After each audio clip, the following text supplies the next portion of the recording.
Your bedroom has no water and no light right now. Think about that for a moment. You are going to sleep tonight. The most vulnerable 8 hours of your entire day. In a room that is completely dry and completely dark. Solomon never slept a single night like that in 40 years of reign. Not one night. In 40 years on the throne of Israel, through wars and famines and the constant presence of hostile foreign queens sleeping inside his own palace. Solomon never allowed his sleeping space to be simultaneously dry and dark. He knew something about that combination that we have entirely forgotten. And tonight, I want to show you exactly what he knew, because it is not superstition. It is not folk practice. It is the deliberate, architecturally encoded, theologically precise defense system of the most expensively built structure in human history. And the two objects that embodied it cost Solomon almost nothing to replicate in any house, in any bedroom, in any city in the world. A glass of water and a candle, every Wednesday night. Let me show you where this comes from. 1 Kings, chapter 7. This is the chapter that most people read past in a hurry because they want to get to the famous wisdom passages, the judgment of the two mothers, the visit from the Queen of Sheba. They skip chapter 7. That is a significant mistake, because chapter 7 is not narrative. It is blueprint. It is the detailed architectural record of what Solomon actually built in and around the temple. Not the sanctuary itself, but the objects, the structures, the features that made the temple function as a permanent, active, continuously defended sacred space. And when you read chapter 7 carefully, two things become impossible to miss. The temple was never dark, and the temple was never dry. Let me take these one at a time, because each one requires you to understand what Solomon was actually doing. Not ceremonially, not symbolically, but architecturally. 1 Kings chapter 7, verses 48 through 50. Solomon also made all the furnishings that were in the Lord's house, the golden altar, the golden table for the bread of the presence, the lampstands of pure gold, 5 on the south side and 5 on the north side, before the inner sanctuary, the flowers, the lamps, and the tongs, of gold, the cups, snuffers, basins, dishes for incense, and fire pans of pure gold. 10 lampstands, 5 on the right of the inner sanctuary, 5 on the left, pure gold, burning from dusk to dawn, every night, not on feast days, not on Sabbath, every single night, in every season, through every year of the temple's 400 years of standing. Now, I need you to understand what that required. These were not decorative fixtures. These were not candelabras you light for a special occasion and blow out before bed. These were commercial-scale oil lamps, permanent, maintained, attended by trained priests whose entire professional responsibility included ensuring that not one of the 10 flames died during the night hours. Exodus chapter 27, verse 21 describes the original commandment that Solomon was scaling. Aaron and his sons shall tend the lamp before the Lord from evening to morning. From evening to morning, without cessation. This was not an optional element of temple worship. This was a standing legal requirement that preceded Solomon by 4 centuries. And Solomon made it permanent by encoding it into the architecture of the most expensive building in ancient history. Why 10 lampstands? The number is precise in Hebrew numerology, but the architecture makes the answer obvious before you get there. 10 lampstands flanking the entrance to the Holy of Holies, 5 on each side, meant that every point of entry to the innermost sacred space was lit from both directions simultaneously. There was no angle, no approach, no position in the inner sanctuary from which you could not see at least 2 light sources. Darkness had nowhere to exist. It had been designed out of the building. The light was not a welcome symbol. It was a structural requirement for maintained holiness. And now, the water. 1 Kings chapter 7, verses 23 through 26. He made the sea of cast metal, circular in shape, measuring 10 cubits from rim to rim and 5 cubits high. It took a line of 30 cubits to measure around it. Below the rim, gourds encircled it, 10 to a cubit.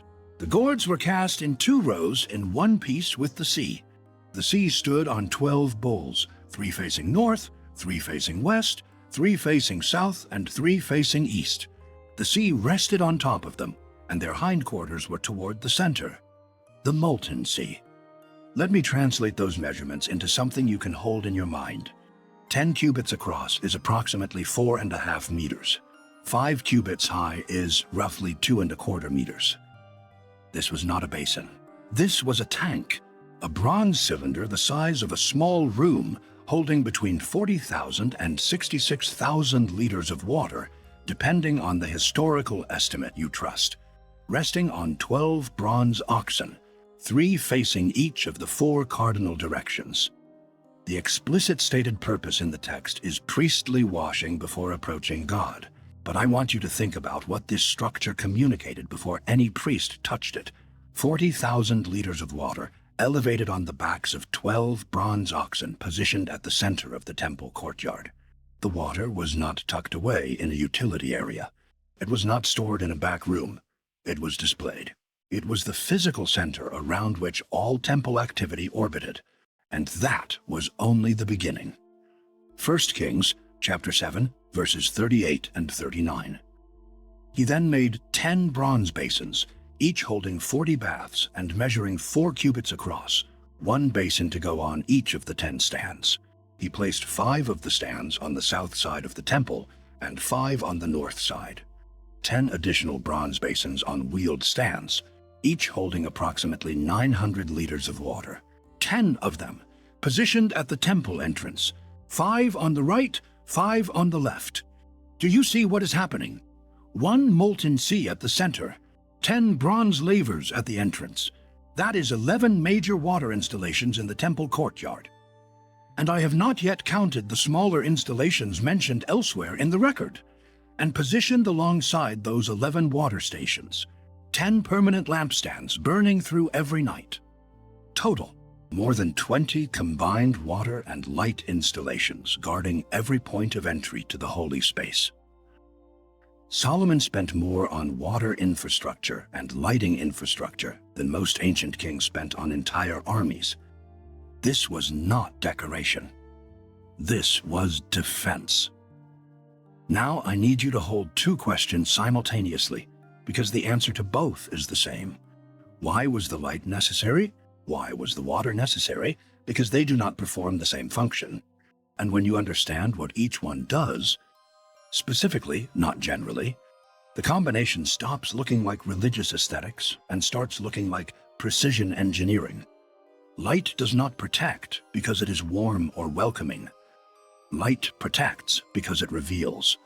Whatever is approaching the threshold of a lit space is visible before it arrives. It cannot advance unseen. It cannot find shadows to exploit. It cannot locate the unguarded angle. In Solomon's theological framework, and this is explicit in the temple psalms, in the dedication prayer, in the prophetic texts associated with the temple's founding, light is the active witness. It is the guardian that exposes, identifies, and names what attempts to enter. Psalm 139, verse 12. Even the darkness will not be dark to you. The night will shine like the day, for darkness is as light to you. The lampstands in the temple were the material expression of that reality. In this space, there is no darkness in which the hostile can hide. Light is the permanent, active, investigative guardian. Water does not protect because it is pure or refreshing. Water protects because it dissolves. Whatever has already attached itself, whatever has followed you from the world outside the threshold, whatever has clung to the contaminated hands the priest washes before entering, water removes it. It strips the hostile residue before it can be carried into the holy space. The molten sea was not positioned at the temple center for priests to admire. It was there because approaching the holy space while carrying spiritual contamination from the ordinary world was not permitted. The water dealt with what had already reached you. It removed what had successfully made contact before you could carry it in. Light reveals what is coming. Water cleanses what has already arrived. Two completely different defense mechanisms. Two different temporal positions, before the breach and at the breach. One without the other leaves a gap. Light without water protects you from what is approaching, but does nothing for what has already attached itself to you in the world outside. Water without light cleanses what has entered, but leaves you blind to what is still coming. Solomon built both because he understood, as only the wisest man who ever lived could, that complete protection requires both witnesses simultaneously. And this brings me to a text that I find remarkable in ways I am still processing. Deuteronomy chapter 19, verse 15. A matter must be established by the testimony of 2 or 3 witnesses. This is one of the foundational legal principles of Hebraic covenant law, the 2 witnesses principle. No single testimony establishes legal reality. No single piece of evidence seals a case. 2 witnesses, minimum, are required to make a matter binding under Hebrew law. Solomon applied this legal principle to his architecture. 1 light source was never sufficient in the temple. 10 lampstands, because 2 witnesses establishes the matter. And the temple was establishing divine holiness as a legal fact, requiring the maximum number of confirmations. 1 water installation was never sufficient. 12 lavers plus the molten sea, because the holiness of the space required exhaustive witness. And in the bedroom, the most intimate sanctuary, the space where the body is most vulnerable, the threshold between consciousness and the defenseless hours of sleep, the 2 witnesses principle applies. Water, the passive, purifying witness. It catches what has followed you from the day, what has attached itself in the world you inhabited while you were awake. Light, the active, exposing witness. It illuminates what is trying to approach the boundary of the sleeping space. What would advance unseen in the darkness? 2 witnesses. 1 threshold, complete testimony. This is not folk superstition. This is covenant architecture applied to the most sacred space in your home. Now let me tell you about Wednesday, because the specific night matters in ways that Solomon himself encoded. Genesis chapter 1, verses 14 through 19. And God said, "Let there be lights in the vault of the sky to separate the day from the night, and let them serve as signs to mark sacred times and days and years, and let them be lights in the vault of the sky to give light on the earth." And it was so. God made 2 great lights, the greater light to govern the day, and the lesser light to govern the night. He also made the stars. God set them in the vault of the sky to give light on the earth, to govern the day and the night, and to separate light from darkness. And God saw that it was good. And there was evening, and there was morning, the 4th day. The 4th day. Sun, moon, stars, all created on the 4th day of the week. In the Hebrew reckoning of days, Sunday as the 1st, Monday as the 2nd, Tuesday as the 3rd, the 4th day is Wednesday. Wednesday is the day God signed his name in light. It is the day the universe first had direction, navigation, time. It is the day human beings received the ability to orient themselves by the sky. It is the day the heavens became legible. And Solomon's lampstands, burning through every night in the temple, echo exactly this. Light is not optional in a holy space. It was established as foundational to creation on the 4th day. The temple's permanent lampstands are a microcosm of the 4th day principle, maintained in bronze and oil in Jerusalem. Wednesday is the night of lights, architecturally speaking. But there is something else about Wednesday that I want to address directly, because I know who is listening. In virtually every Pentecostal and evangelical church in Nigeria, and I mean this literally, from the Redeemed Christian Church of God to Winners Chapel, to Mountain of Fire and Miracles, to the Celestial Church of Christ, Wednesday is the midweek prayer night. Not because of a theological argument that was formally debated and adopted, because Wednesday is when it is most needed. The explanation I heard from a Mountain of Fire pastor some years ago was simple. Sunday is the peak of corporate prayer. By Wednesday, you are at the maximum distance from the previous Sunday and the maximum distance from the coming Sunday. You are at the weakest point of the week's spiritual architecture. The enemy knows this schedule as well as you do. MFM, the Mountain of Fire and Miracles Ministries, schedules its most intensive deliverance sessions specifically on Wednesday nights. Not Friday, not Saturday, Wednesday. They call it the midpoint of maximum vulnerability, the night when the forces of darkness are most actively tested against households that have not maintained their protection. I am not speaking here as a theologian giving you a formal position on spiritual warfare chronology. I am reporting what the tradition holds. And what the tradition holds is this. Wednesday night is when the cover is thinnest. The fourth day of creation is when God established light as the permanent guard of the cosmos. Wednesday night is when the church in West Africa has always responded to the absence of that cover by gathering to pray. Both traditions, the ancient Solomonic and the contemporary Pentecostal, converge on the same conclusion. Wednesday night is when the shield must be explicitly renewed, not because nothing can touch you on Monday or Friday, but because the midweek renewal is the correction of the week's greatest vulnerability. And this is where it gets strange. Not in a way that requires supernatural commitment to appreciate, in a way that anyone who values convergence of independent evidence will find at least worth examining. I want to tell you about what happens in Yoruba and Igbo households that has nothing to do with either Genesis or MFM. Among the Yoruba people of southwestern Nigeria, there is a tradition as old as the household unit itself.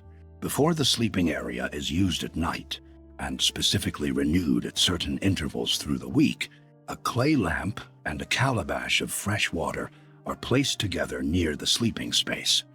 It is called in Yoruba, Ina Ati Omi, fire and water, the two guardians of the threshold. The lamp is not the main lamp used for reading or evening activities. It is a specific, smaller light placed specifically near the sleeping mat. The water is fresh, drawn that day, not yesterday's water sitting in a vessel. Together, always together. Among the Igbo of southeastern Nigeria, my mother's people, the tradition I grew up inside, the same arrangement is called okuna mmiri, light and water, placed together near the entrance of the sleeping area. Renewed weekly. Not monthly, weekly. And specifically, in the form I have encountered in older Igbo practice, renewed on the evening of the fourth day, Wednesday. These traditions did not arise from reading First Kings. They were not transmitted by missionaries. They were not borrowed from Hebrew manuscripts reaching West Africa through the slave trade routes. They arose because multiple peoples across different geographies, without shared communication, encountered the same spiritual reality about the night and landed on the same two-object answer: water and fire. The passive purifier and the active revealer. The same two witnesses Solomon built into the architecture of the most expensive religious structure in the ancient world. When I first encountered this convergence in my research, tracing the Yoruba Ina Ati Omi back through what fragmentary records exist, and then placing it beside 1 Kings chapter 7, I sat for a long time before writing anything down.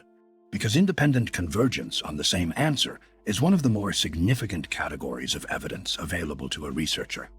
It means the observation is not cultural, it is not geographical, It is not transmitted through any identifiable chain of human communication. It means something was true, and multiple people noticed it. There is one more source I want to bring in, because it addresses the nighttime specifically. The Testament of Solomon, compiled around the 1st century, but drawing on oral and written traditions far older, records Solomon's direct examinations of entities he had bound and questioned. What I want you to notice is not the dramatic content, but a specific phrase that appears repeatedly in the entity descriptions. Ornias, described as operating at night, declares in chapter 5 that he dwells in unlit places. Not simply dark places, unlit places. Places where no light source has been established. In chapter 7, a group of entities describe their habitual operating zones as unwashed thresholds. Not dirty thresholds in the physical sense, but thresholds that have not been treated with water as a purifying agent. Unlit. Unwashed.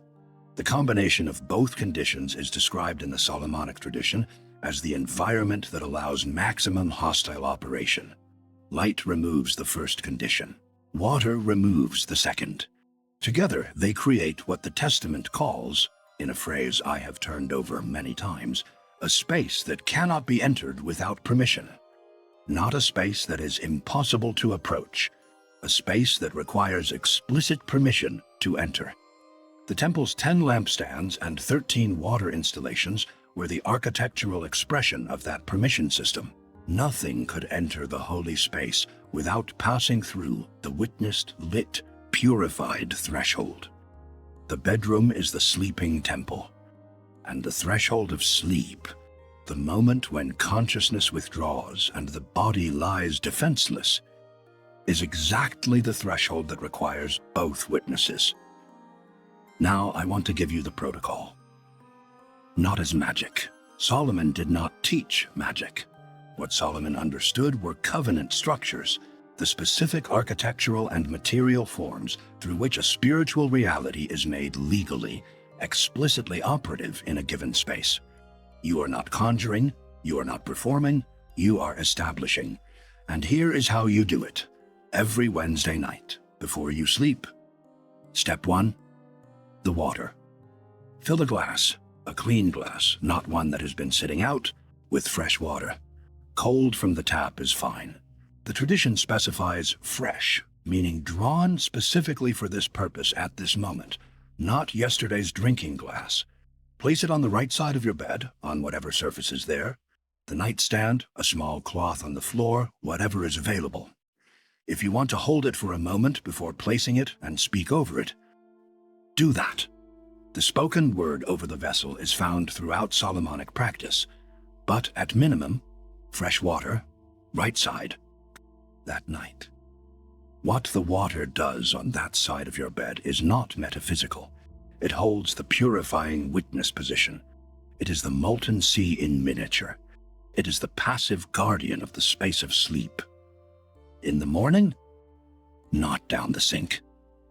The instruction I want to give you comes from the tradition that understands what the water has done through the night.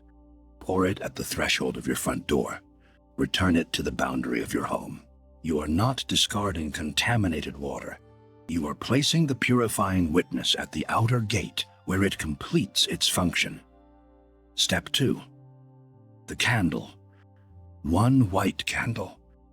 White because Aaron's priestly linen was white, the color of sanctified service in Solomon's temple theology. Place it on the left side of the bed. On a holder, on a nightstand, elevate it safely. If safety requires it, if you have children, if the arrangement of your room makes an open flame a genuine risk, a battery candle or a small LED light is acceptable. The consecration you speak over it is what establishes its function, not the particular chemistry of the flame. Light the candle and hold that moment deliberately. You are not just turning on a light. You are establishing the active witness, the exposing guardian, the lampstand for the right side of your sleeping space. Step 3. The spoken declaration. Both objects are now in position. Stand at the foot of your bed, or simply at the side, and speak aloud. Not in your head, not in a whisper, aloud, into the room, into the air of the space. This water washes what has followed me. This light exposes what is hiding, as Solomon sealed his temple with water and fire. I sealed this room tonight. That is the minimum. You can expand it. You can add your own covenant language, your own relationship with God, your own words for what you are establishing. But these 3 sentences accomplish what needs to be accomplished. The first acknowledges the purifying function. The second acknowledges the revealing function. The third anchors both in the specific authority of Solomon's temple architecture. Step 4. Sleep. Let the candle burn until you fall asleep, or until your household safety requires extinguishing it. In which case, extinguish it with intention, not by blowing it out carelessly. The establishment has been made. The witnesses are in position. Do this every Wednesday night. Not every night. Not only in crisis. Every Wednesday night. The 4th day renewal. The midweek reset. The renewal of the shield at the point of the week's greatest vulnerability. You are not performing a ritual divorced from its source. You are maintaining the architectural theology of the temple. 2 witnesses, the passive purifier and the active revealer, placed at the threshold of sleep on the night that creation itself established as the night of lights.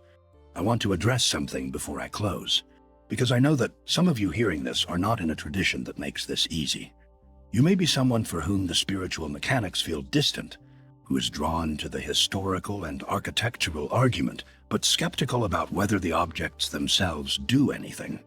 And I want to say to you, consider what you are, at minimum, establishing. You are creating a deliberate weekly practice of intention at the boundary of sleep. You are choosing 1 night per week to approach the most defenseless hours of your life with preparation rather than accident. You are placing 2 objects that carry the weight of 3,000 years of independent convergent evidence about the protection of sleeping spaces. Whether or not you fully commit to Solomon's theological framework, the discipline of the practice has a value that requires no supernatural confirmation to recognize. And for the others listening, those of you who know exactly what Wednesday night feels like in a household that is not protected, who have experienced the particular quality of oppression that settles in the small hours of the midweek night, I want to tell you what the text says about the combination, not what tradition says. Not what African spiritual practice says, what the primary source says. 1 Kings chapter 6, verse 13. And I will live among the Israelites and will not abandon my people Israel. That was God's promise to Solomon specifically in the context of the temple he was building. The architectural response to that promise was water and light, not as conditions to earn the promise, as material witnesses to the reality that the promise was already in effect. When you place water and light at the threshold of your sleep on Wednesday night, you are not trying to obtain protection from a God who might withhold it. You are establishing material witnesses to a protection that, if you are in covenant, is already in effect. 2 witnesses, bearing testimony, holding the space. Let me bring you somewhere. British Museum, Room 56, the Mesopotamia and Levant collection.